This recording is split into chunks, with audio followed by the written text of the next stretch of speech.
Let's start with Merkel in Germany and what's going on right there. You don't blame her, you blame ISIS. Some suggest that she is responsible based on policy. Start. Well, she's not responsible for the terror attacks in France or in Brussels or in England. I mean, the hard right, the extreme fanatical right that is backed by Vladimir Putin wants Merkel gone because Merkel is the last man in Europe. She's the one holding anti-Russian sanctions together. She's the one standing out to Putin. So it's a lot of European political inside baseball.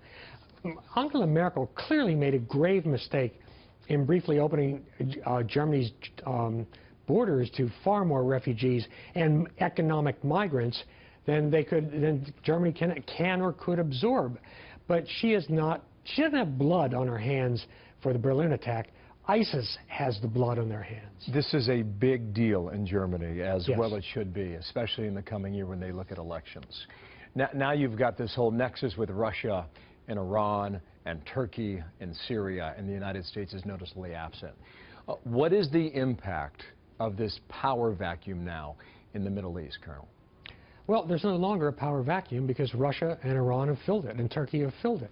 What we have just seen in Moscow with the Moscow Declaration, we saw three regional powers, Iran, Turkey, and Russia, divide up the upper Middle East, the northern Middle East, into spheres of influence. Turkey gets a free hand against the Kurds, and the ethnic Turks in Syria will be protected in the north in an enclave. Russia gets more bases, greater influence. Iran gets Iraq. And there's nothing we can do about it.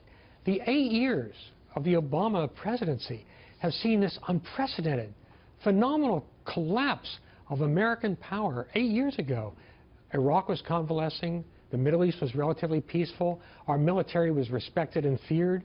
And now Iranians can grab our sailors. We're excluded from really this conference in Moscow that has decided the future of the Middle East and excluding us. We're now out. No, you're very much right about Putin filling that power vacuum.